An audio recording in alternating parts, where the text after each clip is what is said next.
गणेश जी के आगे मैं दीपक जला देती हूँ फ्रेंड्स। और फिर उसके बाद माता रानी की चौकी जो लगाई हुई है वहाँ हम लोग पूजा करते हैं डेली 9 दिन माता रानी के। माता के नवरात्रे ये अलग ही हमें सुख शांति और एक अजीब सी शक्ति जो हमें महसूस होती है, एक बहुत खुशी सी महसूस होती है, घर में एक अलग ही माहौल बन जाता है पूजा पाठ के दौरान। तो मुझे बहुत अच्छा लगता है नवरात्रों में और मैं ये बहुत अच्छी तरह से पूजा करना पसंद करती हूँ। और फिर फ्रेंड्स मैं लग जाती हूँ अपने घर के कामों में, घर के कामों में नाश्ता बनाना, क्योंकि मेरे पास चल रहे हैं पूरे। और तो मुझे तो नाश्ता नहीं करना होता है, लेकिन घर में बच्चे हैं, मेरे हस्बैंड हैं, तो उन लोगों के लिए मुझे नाश्ता बनाना होता है। नाश्ता खाना तो हस्बैंड के लिए मैं बनाने वाली हूँ जबे, तो मैं उनके लिए जबे बनाकर दे दूँगी उनको। और बच्चे ट्यूशन गए हुए हैं अभी, तो वो आएंगे तो उन लोगों के लिए मुझे पराठे बनाकर रखने हैं। उन्होंने बोल दिया था मुझे पराठे बना देना हमारे लिए मम्मी, तो मैं उन लोगों के लिए चाय पराठे बनाकर दूँगी।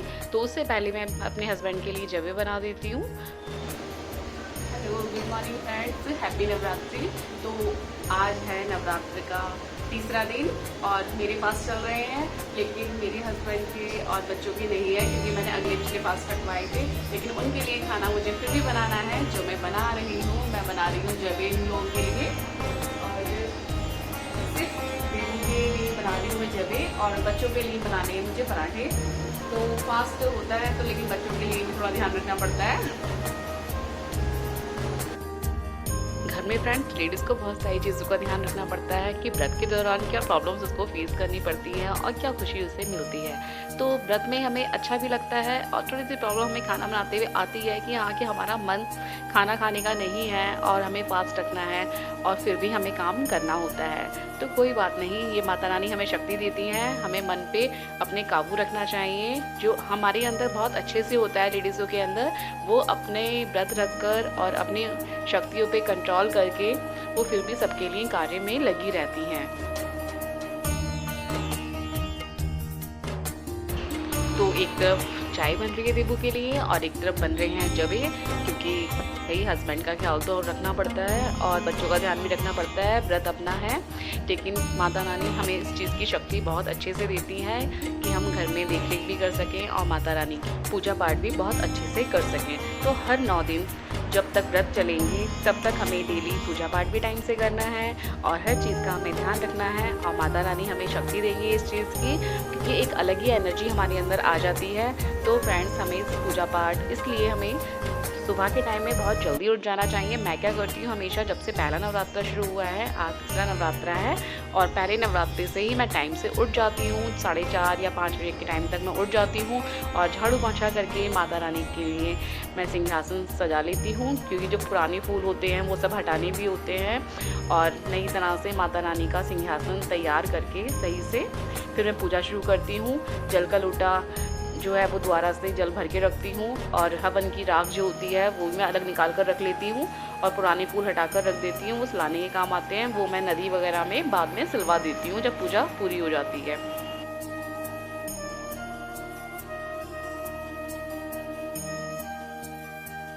तो देवी को नाश्ता दे दिया है, अब मैं बनाऊंगी बच्चों के लिए नाश्ता। तो फ्रेंड्स बच्चों के लिए ज़्यादा कुछ नहीं करना है, उन्होंने डिमांड करी है सिर्फ मुझे मेथी और नमक के पराठों की, तो वो मैं बना दूंगी उनके लिए। आटे का डो मैंने रेडी कर लिया है, और बस उन लोगों के लिए चाय बनाऊंगी, और चाय मैं अपने लिए भी बनाऊंगी, क्योंकि मैं सिर्फ चाय ही लेती हूँ व्रत में और कुछ नहीं लेती हूँ। और मैं 3-4 साल से ओनली फ्रूट्स के व्रत रखती हूँ। शाम के टाइम में मैं 1-2 तरह की फ्रूट्स ही लेती हूँ, और माता रानी का भोग तो मैं फ्रूट से लगाती हूँ पहले, और लास्ट वाले नवरात्रे में जो भोजन बनता है हमारे यहाँ पर व्रत का, तो फिर मैं उसका भोग लगाती हूँ। तो फ्रेंड्स इस तरह से जो चीज़ मैं बनाती हूँ उसका भोग मैं लगाती हूँ, और सुबह का भोग मैं लगाती हूँ पंचमेवा का। तो पंचमेवा का प्रसाद मैं पहले दिन ही बना के रख लेती हूँ, काफ़ी बड़ा डब्बा भर के, एक कूला लिख के, और उसके अंदर 4 तरह की मेवा और लिखे प्रसाद मिश्री दाना डाल के बना कर रख लेती हूँ। उसका मैं डेली भोग उतना ही पोर्शन में निकालती हूँ जितना माता रानी को भोग लगाना है, इससे सारा प्रसाद झूठा भी नहीं होता है, और हम डेली भोग माता रानी का लगा देते हैं। और फ्रेंड्स जोत देखनी होती है, अखंड जोत देखनी होती है फ्रेंड्स, क्योंकि अखंड जोत जो जलाते हैं उसमें हमें बार बार ध्यान रहता है। और एक मेरे अंदर तो ये एक आदत सी हो गई है कि जितनी बार भी मेरे किचन के पास में मेरा मंदिर है, तो मंदिर में माता रानी के आगे से मैं जितनी बार निकलूंगी पलट के हाथ जरूर जोड़ती हूँ। ऐसा लगता है कि कोई गलती हम ना कर दें, माता रानी के आगे से जा रहे हैं पीट करके ना जाएं, कि हाँ कि माता रानी को देखो। माता रानी का मतलब लगाव एक अलग सा हो जाता है कि हाँ कि उनको देखने में बहुत सुकून सा मिलता है। और मेरी आदत सी पड़ गई है कि हाँ जोत देखनी है और माता रानी को नमस्कार करना है। माता रानी की जोत का ध्यान रखने के लिए फ्रेंड्स मैं रात के टाइम में क्या करती हूँ कि रात को 9 या 10 बजे तक माता रानी की जोत को मैं देखती हूँ अच्छी तरह से। मतलब जो उनकी सेवा करनी होती है, घी डालना है उसके अंदर और बाती देखनी है। बाती पे जैसे फूल आ जाता है तो उसके लिए मैंने पिन मंगा रखी है चिमटी, तो उससे हम देख लेते हैं सही से। और फिर उसके बाद में मैं उसको चिमनी को हटा के फिर से लगा देती हूँ और घी बढ़ा देती हूँ जिससे वो सुबह तक चल जाए। और रात के टाइम पे मैं 2 या 2:30 बजे का एक अलार्म लगा के रखती हूँ कि बीच में माता रानी को देखूँ, और रूम के पर्दे को थोड़ा खुला छोड़ देती हूँ जिससे माता रानी मुझे देखती रहें। तो मंदिर के ठीक सामने वाले रूम में मैं सोती हूँ जिससे कि माता रानी पे मैं नज़र रख सकूँ कि माता रानी का ध्यान रखना है, क्योंकि सेवा है। 9 दिन हमें माता रानी की सेवा करने का मौका मिलता है, तो वो हमें अच्छे से करनी चाहिए। और मन में एक आस रहती है कि जो हमने जोत जलाई है वो जलती रहे। अखंड जोत जलती है 9 दिन तक बराबर जलनी है, उसमें कोई हमसे गलती ना हो। और जोत में हमेशा देसी घी की जलाती हूँ। पहले मैंने कुछ टाइम तक मतलब जोत मुझे नहीं पता था, मैं तिल के तेल की जलाती थी कि तिल का तेल भी शुद्ध होता है, मेरी मम्मी ने बताया था। लेकिन तिल का तेल शुद्ध नहीं होता है, आजकल बहुत मिलावटी आ रहा है। इसलिए जोत जलाने के लिए मैं देसी घी का यूज़ करती हूँ। और उससे एक चीज़ आपको बहुत अच्छी मिलेगी देखने को कि जोत के ऊपर फूल नहीं आता है जो हमें बार बार सही करना पड़े, देखना पड़े। जोत शांत शांत माता रानी इतनी शांति से जलती रहती हैं कि बहुत अच्छा लगता है देखना उसे। तो मैं चाय बना रही थी और चाय बनाते टाइम पे लग गया अदरक की छींट। मैं अदरक कूट रही थी तो अदरक की छींट मेरी आंख में चली गई है और बहुत तेज़ लग रहा है ये मेरे। तो काफ़ी 1-2 बार में तो नहीं गया, ऐसा लगा कि बहुत ज़्यादा मिर्चें लग रही हैं आंखों में, फिर सही हो गया।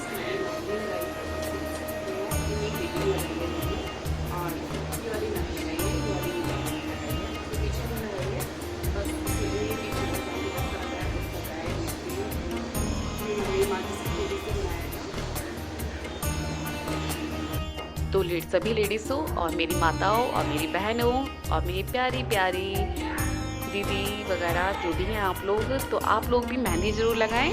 और मेहंदी लगाना एक सुहागन के लिए बहुत ज़रूरी है, क्योंकि माता रानी को भी अर्पण करें और आप लोग भी मेहंदी लगाएं और माता रानी के 9 दिन के नवरात्रों को अच्छे से बहुत खुशी खुशी इंजॉय करें।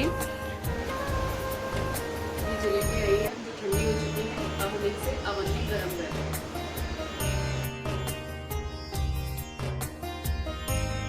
ये अवन हमारे हस्बैंड जी ने हमें ख़रीद के दिया था और पिछले साल। तो अभी जलेबी मैं फ़र्स्ट टाइम इसमें गर्म करके देख रही हूँ, तो जलेबी काफ़ी अच्छी सिकती हुई दिखाई दे रही है। ये हमारा ट्रायल है इसमें पहली बार। तो जलेबी ये नैतिक के लिए, क्योंकि नैतिक ट्यूशन गया हुआ था, उसका नाश्ता हम गर्म कर रहे हैं। तो अभी वो आया नहीं है, जब वो आएगा तब तक ये गर्म हो जाएगा अच्छे से। अभी 5-10 मिनट में वो आने वाला है। तो हम लोगों ने जलेबी ठंडी हो गई थी उसके लिए, तो हमने गर्म करी। तो आप देख सकते हैं इसमें बबल्स से आ रहे हैं पास से, तो अच्छी तरह सिक गई हैं काफ़ी, और काफ़ी क्रिस्पी भी हो गई हैं। मैं तो खा नहीं सकती थी, मेरे पास है, लेकिन बच्चे तो नाश्ता कर रहे हैं। तो बच्चों ने खाकर मुझे बताई, तो वो बोल रहे थे कि मम्मी बहुत अच्छी सीख गई हैं। ये तरीका बेस्ट है कि हाँ कि नाश्ता ठंडा अगर हो जाए तो हम इसमें अच्छे से गर्म कर सकते हैं।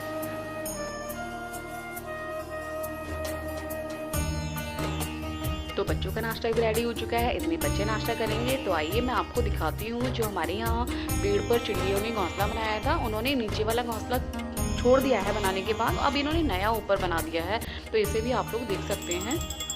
तो पूरे दिन सारे काम निपटाते हो गया है शाम की पूजा अर्चना का टाइम। तो हम लोग शाम का पूजन हवन करते हैं। हमारे यहाँ पर ये हवन दोनों टाइम होता है, कुछ लोगों के यहाँ पे होता है, मैंने सुना है, मेरे फ्रेंड्स वगैरह बताते हैं कि उनके यहाँ पे एक टाइम होता है, बट हम दोनों टाइम करते हैं। जैसा हमारे यहाँ होता है हम लोग वैसा ही करते हैं।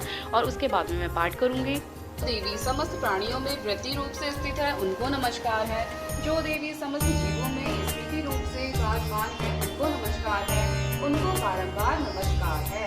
जो देवी समस्त जीवों में दया रूप से स्थित है, उनको नमस्कार है, उनको बारंबार नमस्कार है। जो देवी समस्त जीवों में कृति रूप से स्थित है, उनको नमस्कार है। जो देवी समस्त जीवों में मातृ रूपी से स्थित है, उनको नमस्कार है। जो देवी समस्त जीवों में भ्रांति रूप से स्थित है, उनको नमस्कार है। जो देवी सभी प्राणियों की इंद्रियों की अधिराष्ट्री देवी है, उसी प्रकार सब में व्याप्त है उस देवी को बारंबार नमस्कार है। तो सबसे पहले मैं दुर्गा पूजा करने के लिए मैं दिया जलाती हूँ माता रानी के आगे और धूप जलाती हूँ और उसके बाद में पाठ शुरू कर देती हूँ। रोज़ एक अध्याय मैं सुबह करती हूँ, एक शाम को करती हूँ, अगरकला का स्रोत करती हूँ और कीलंका का स्रोत करती हूँ और उसके बाद में पाठ शुरू करती हूँ फ्रेंड्स।